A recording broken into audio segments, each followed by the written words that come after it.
да напомнам само дека освен што ќе бидат победници на денешните борби, учесниците на ова државно првенство, прваците ќе учествуваат на Балканското првенство во џудо што ќе се одржи во Бикач идната недела. Па на сите учесници посакувам фер борба, нека победат најдобрите и јас секогаш како градоначелник, како општина Прилеп имам кажано и повторно ќе кажам, ќе ги поддржувам младите, ќе ги поддржувам спортот во Прилеп, затоа што тоа живот значи за сите млади генерации во имено.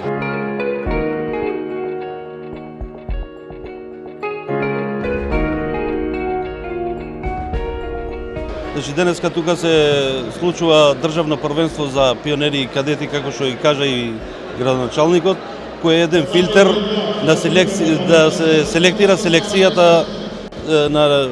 Џудо Федерација на Македонија и од тука како селекција ќе не представуваат на Балканското првенство, па и на други купови европски или европско првенство со неквалитетните спортисти ќе не представуваат надвор од државата. На ова првенство учествуваат 18 екипи од територијата на Република Македонија со 200 такмичари.